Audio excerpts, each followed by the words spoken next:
is Abhishek Sengupta. We are here with another episode of Knowledge Talks. Today, we are having with us Jeff Lopes, joining from Canada. He's an entrepreneur and coach. Jeff is currently a host of top-rated entrepreneurial podcast, Jeff Knows Inc.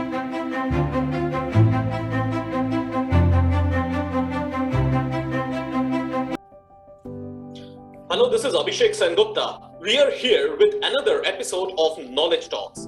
Today, we are having with us someone special. Joining from Canada is Jeff Lopes.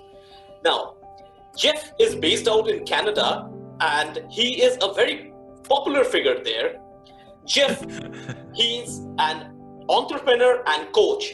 Over the past 4 years, he has coached countless entrepreneurs in balancing the obstacles of fatherhood and entrepreneurship and achieving a higher level of success in both the areas. He is a proud father of two, a husband, an entrepreneur for 25 years.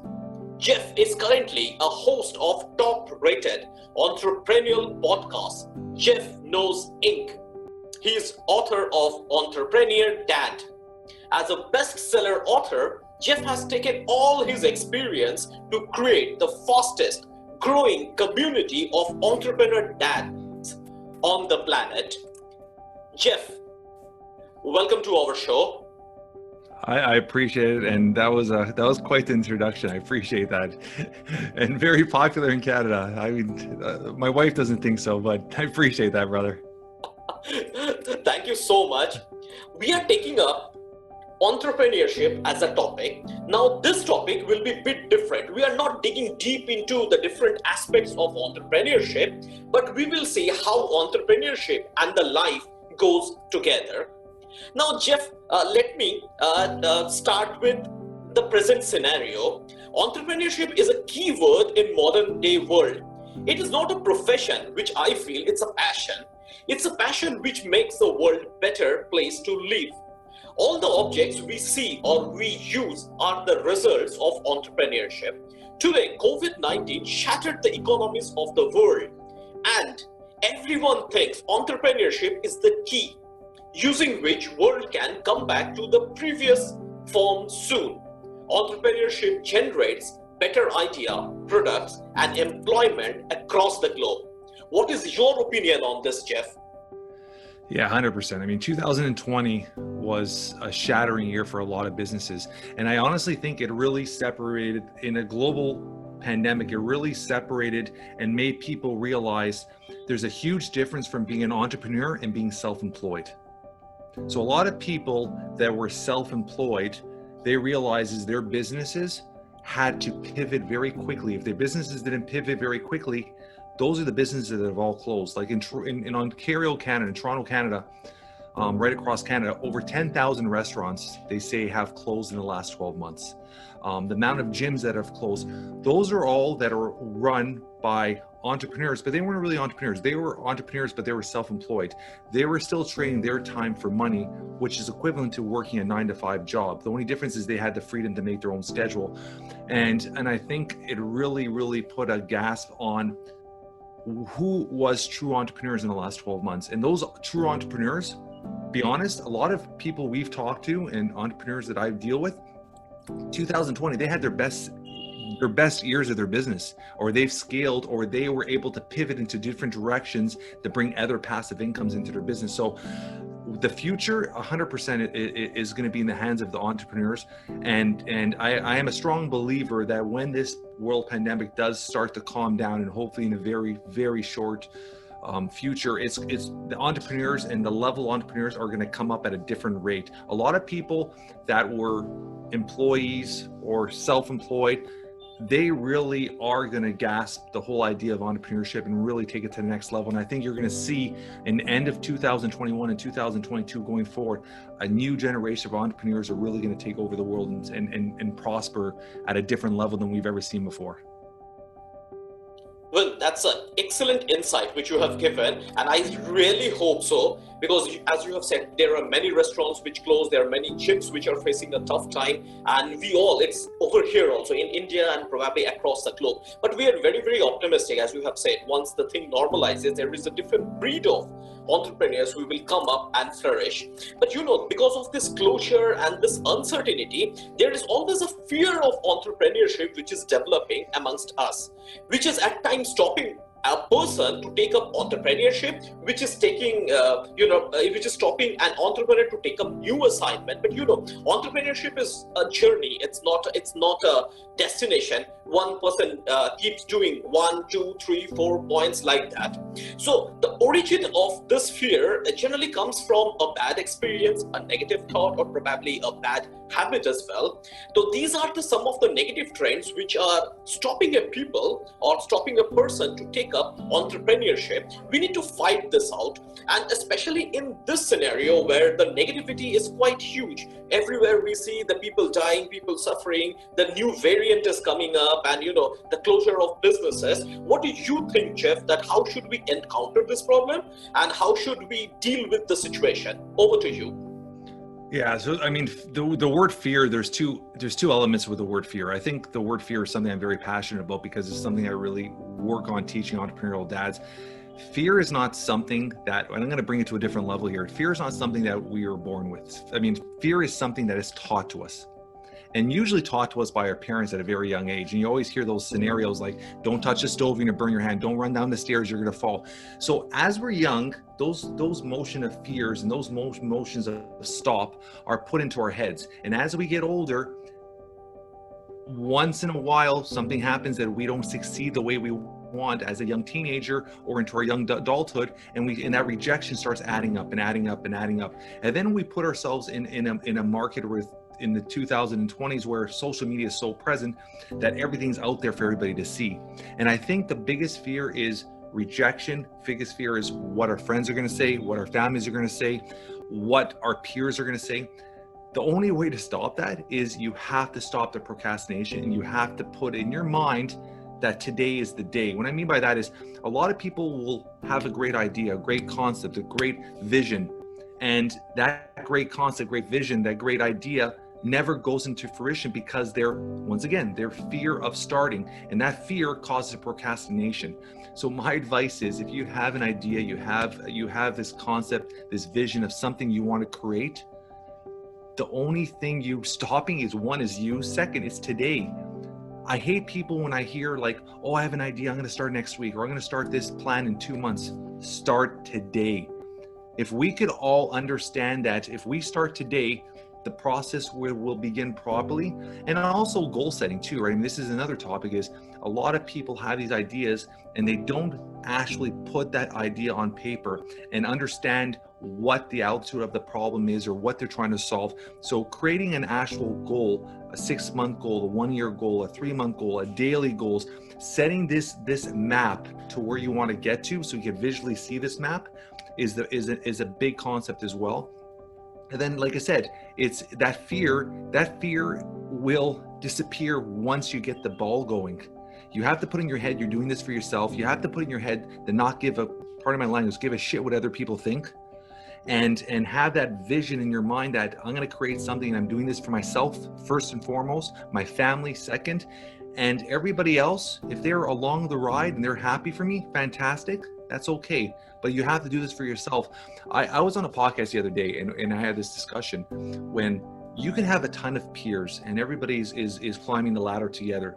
Everybody's cheering you on till the minute you do better than them. And that is human nature. So you have to put in your head that you're doing this for yourself. You're going to create something for you, your family, your legacy, and you have to start today. You've got to put that fear behind you and start today, because the minute you start it and you start the ball rolling, everything comes together and that fear starts becoming confidence. And every step you get closer to your goal, you can become more confident and more confident and more confident. And then before you know it, you're flying right head first right into your goal, right? So start today, eliminate all those people in your life that are causing that negativity and stopping you. Focus on yourself, focus on your family, and move forward. Wow, that's an excellent message which you have just imparted. One of the key factor of the fear is definitely the procrastination, whatever you just said, because the fear of starting is the biggest hindrance for entrepreneurship. Once we start the ball rolling, once we start working, fear sudden, in a very slow manner, in a gradual manner, starts fading away. That's a wonderful message from your end. Now I'm coming to a different topic right now: entrepreneurship and personal life. Entrepreneurship is a full-time job. It needs full dedication. At times, it imparts a negative influence on our personal life. This is basically due to a work-life balance, improper work-life balance, I must say. It is important for an entrepreneur to handle the both sides of the life properly. The right goal setting, execution plan, right time management can really help to take care of these issues. You need to be successful in your work life as well. You have to be happy in your personal life. Both life has to be synced with each other. You cannot be extremely successful at one end and other side you cannot be a complete failure. That's not the way how the life goes on, this how the cycle of life moves. So what is your opinion on this, Jeff?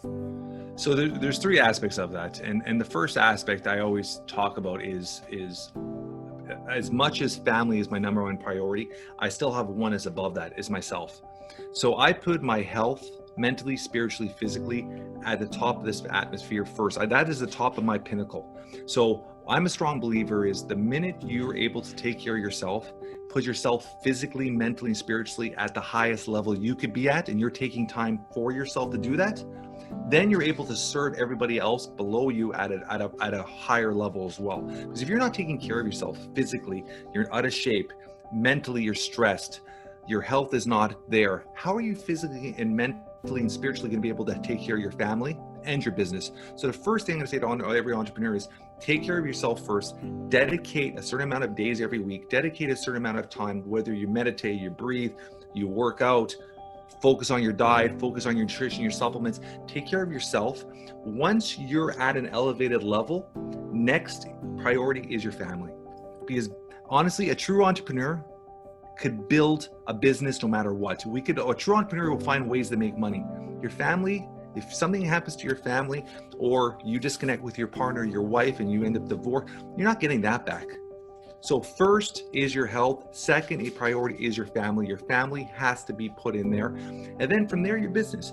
And a lot of people say, I can't do this, it's too much. I gotta focus on my business. I can't focus on my family.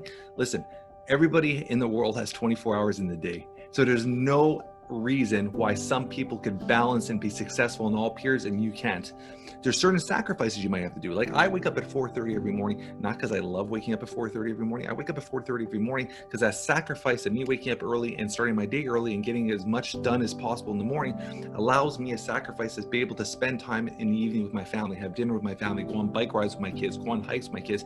So I sacrifice something to have the joy of something else. So look at your life, see where you could sacrifice, look at your schedule, study your schedule, guys. Like study your schedule and see what parts of your schedule are priority, or I call them non-negotiable. What things in your schedule? My family time, non-negotiable. My working out, non-negotiable. Put those things in your calendar first. There's still 24 hours in a day. Then you start slotting in the business, in your meetings, in your network. And once you put your non-negotiables in, you realize what time you have left, you're going to be very precise on that time with that business. And sit and set your schedule and follow your schedule to a T. So if I have an hour to do a podcast or I have an hour to do a meeting, when that hour is passed, whether it's a couple of minutes or not, I literally move on to the next thing. If I didn't finish that, I'll take care of it tomorrow. I'm okay with that. So really focus on your schedule, focus on blocking your schedule, focus on where you have to sacrifice yourself to be able to succeed on both levels, and make sure your family and your health is your non-negotiables.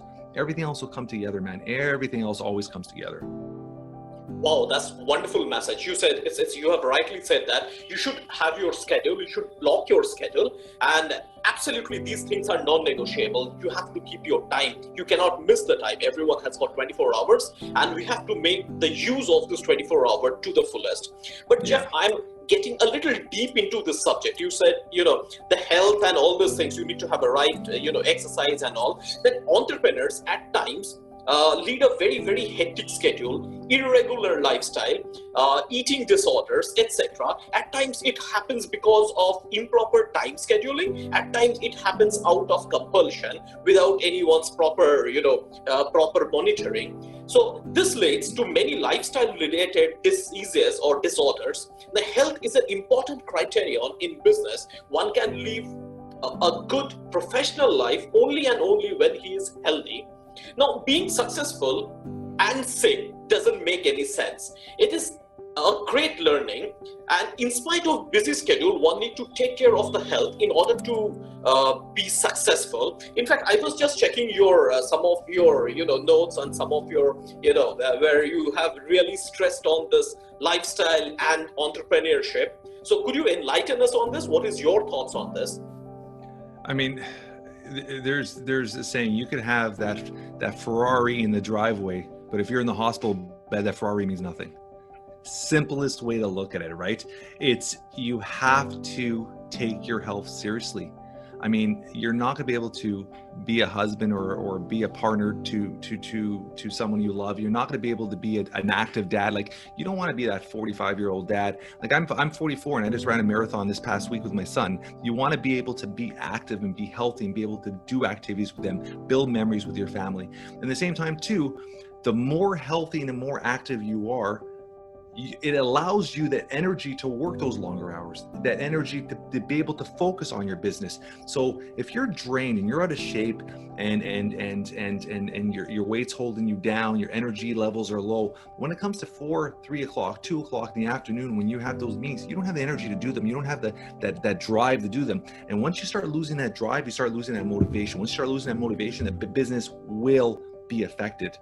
So you have to have your energy at a certain level that you could go a certain amount of hours every single day. And there's some days you're gonna have to put an extra couple hours, and that is fine. That, once again, it's called the sacrifices, right? Because I do want everybody to succeed family, but you also want to succeed business-wise, because realistically it's not all family, because if your business isn't succeeding at a certain level, college, university for your children, one day when they're gonna get married, like you need money, right? You need to be able to have that wealth to be able to pass on, right? So understanding that, taking care of yourself, and when it comes to me, like, I really focus on my breathing, which a lot of people call meditation. I look at it as breathing techniques. I really focus on my supplementation. I really focus on my diet. Like, I'm a very healthy eater. I focus on working out, and what I do is I've been able to mix and match things together to fit my schedules. Like, I work out with my son, so it's not only he's 12 years old, but we work out together. So it's not only I'm working out and doing a benefit, but I'm also spending time with my family. So you can mix and match and work things together that are gonna build a healthy activity lifestyle for you and your family. Like me and my wife and my kids, we go for bike rides together. We go for long walks every day together. All those things are bringing my fitness level to another level, but it's also allowing me to spend time with my family, away from the computer, away from the phone, doing activities and building a bond with my family. So I'm literally crushing two of my goals at the same time, which is very, very valid. So saying that you don't have time, look at your schedule, study your schedule, figure your schedule out. And like I said, it doesn't, you don't have to be this most fit person in the world. It's all about, when it gets in your 30s and 40s and 50s, it's about movement, just movement. Move your body, drink some water, make sure you're hydrated, make sure you're drinking a certain amount of water, make sure you're taking supplementation if you're missing them out of your diet. And just look at your diet, like, make healthier choices. If you're on the run all the time, you're a busy entrepreneur, you're at restaurants all the time, order healthier choices on the menu.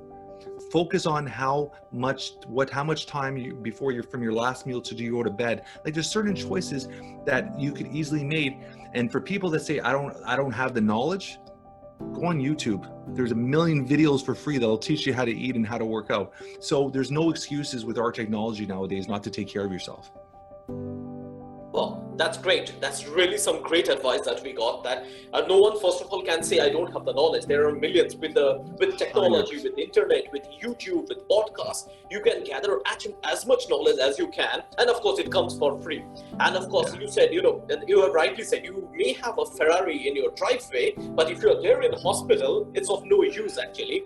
And of course, the way you manage your time, walking out with your son, and going out for a bike ride with your wife, with your family. I think that's how we can couple it out together: health, family, and entrepreneurship. It's uncompromisable. We cannot compromise because one thing because of other. But yeah, that's how it goes on.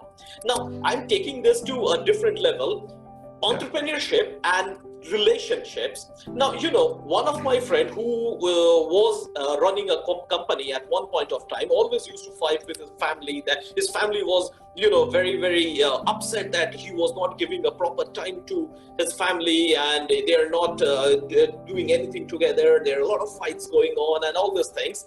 Now it takes me to a situation that, owing to the busy and uneven schedule, at times entrepreneurs need to spare some time for their near and dear ones to keep the relationship good and intact.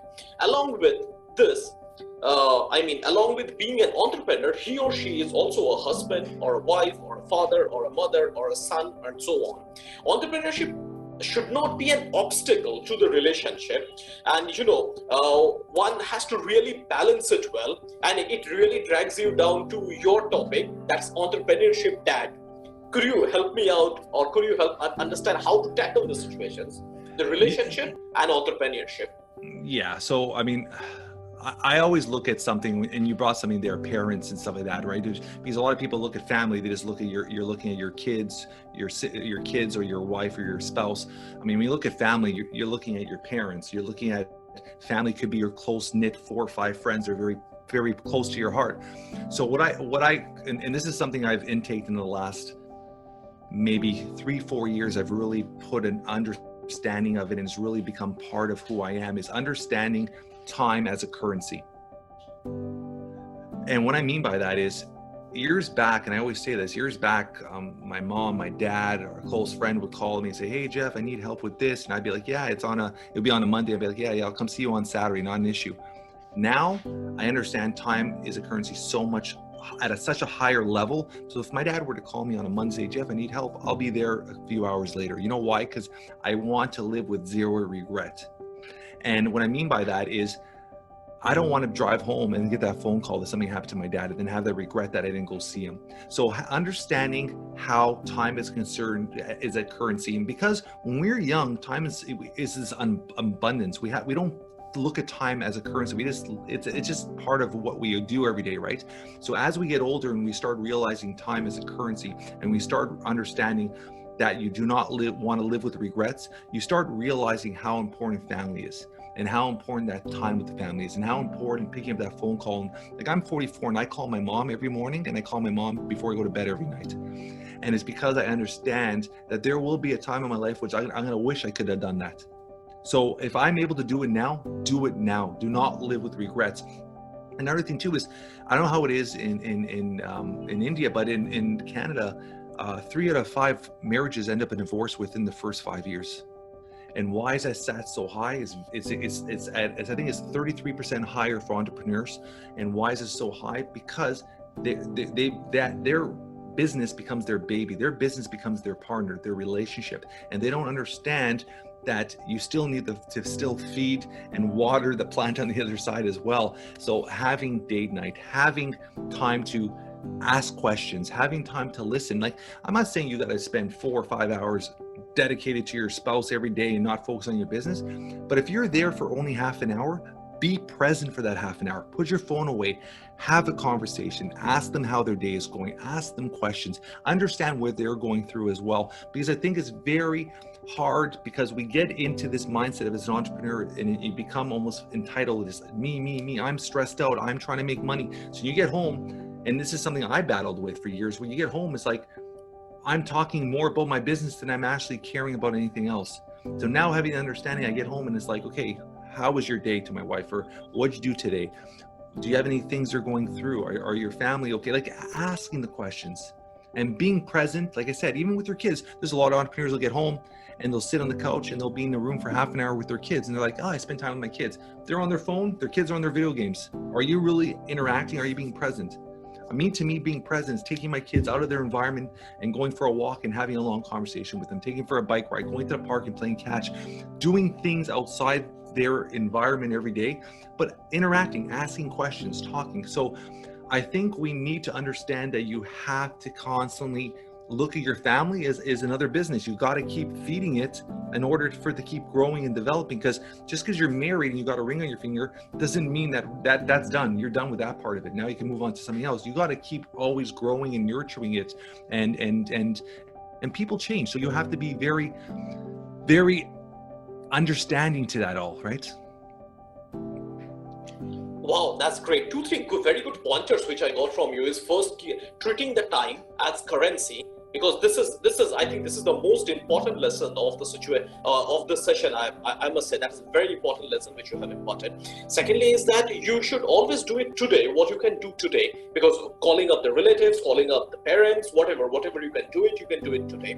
And third thing which I have actually taken from you is this: treat family as another business. It's not that you are married and you are done. You have to keep watering it, keep watering the plant so that it grows into a tree, and that family at times, most of the time I must say, supports an entrepreneur during distress. I think that's a successful entrepreneur most of the time is supported by a good family, a healthy relationship family. Yeah, 100%.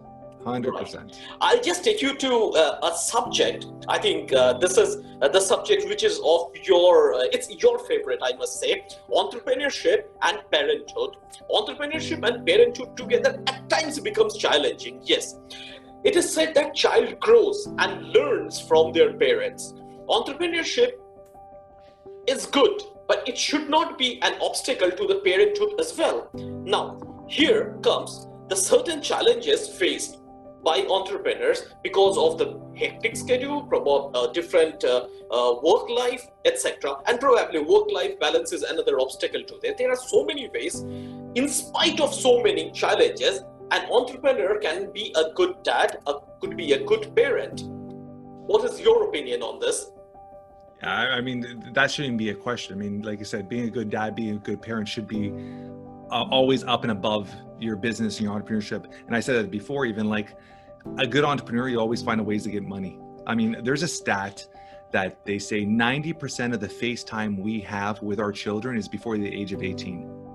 And I think a lot of people don't understand that, and they just go with their business. And then when they realize that, hey, they don't have really a strong connection with their kids are already teenagers, and then their kids start building their own independence, their own personalities, and then build that bond again is very hard. And usually that bond is not built till later on in life again. So you're missing that good gap of 15, 20 years with your child of building that relationship. So I think it's very important to build that relationship with your kids when they're very young, have an open communication with them when they're very young, have open dialogue with them when they're very young to understand what they're going through. So as they get old and they start becoming teenagers, mental health, stress, anything that they're going through, anxiety, you've built that open door of communication with them. So when they get older, they're going to be able to communicate with you and not be scared to talk to you, not be scared to tell you their problems or their issues. So I think it's very important to understand that allocating the time to be present with them and spend time with them is very important from day one. Like, one thing we have as a non-negotiable is having dinner at Monday to Friday, having a family dinner, sitting down all at the table. We've been doing that from day one with our kids, and we use that as open dialogue. And because we've built that trust around that meal every night, my daughter is now in high school, 14 years old, and she'll sit down with us and tell us things that most 14-year-old girls wouldn't be telling their dads or their parents, because she has an open dialogue, that trust that we're not going to judge her, we're not going to question her, we're there to support her. And having that understanding is so important. But you got to start that at a young age, and you got to be present. You got to be that dad or that parent that understands, listens, and is there to support their kids, right? So I think it's so important to start from a very, very young age. Wow, that's great. And you have rightly pointed out the most of the face time with the parent and a child has is before the age of 18. Yeah. So once they get into the teenage, they have their own life, they have their own challenges. So it's our duty as a parent, in spite of being an entrepreneur, that one should have a good relation with the kids so that they can really share their problems, they can come up with whatever the issues they are having. And that's a real good pointer from your end, Jeff. Well, I find it's a great lesson, and it was really a great lesson. A lot of good pointers. It's not completely engrossed into entrepreneurship, but a lot of life-related matters also we discussed in this. Any closing remark would you like to put, Jeff? Yeah, just live in the present moment. I mean, I think a lot of us are always jumping into the future, thinking of future ideas, or they're living in the past. I think that is one thing with time is I'm a strong believer is once it's behind you, you can't do nothing to change it. So why are you drooling and dragging it on and stressing about something in your past? So when something passes you, take a deep breath, pay attention to it, learn from it, intake it, learn from it, and let it go and move forward and try not to make that mistake again. So live in the present moment, enjoy the moment, enjoy the air, breathe, and just really focus on family, your health. Your business is going to come, man. If you're passionate about your business, you're passionate about what you do, you're going to be successful. And don't look at it as a short term. Look at it as a long term. If I focus on creating one pillar of my business every single month, all of a sudden 1 year passes, I've created 12 pillars of my business, and my business is a successful company or brand. So don't worry if everything doesn't happen in 1 month. It's going to eventually happen. As long as you put the legwork in, you network, and you actually have a passion for what you're doing, it's going to happen. Just look at the long haul game of your business as well. A great message, Jeff. It was really a great message. Well, that was a great session with Jeff. I personally extend my thanks for taking out your time and coming to our show. And that's all for today. We'll be back with many such episodes. Till then, stay tuned, stay connected. Have a great day.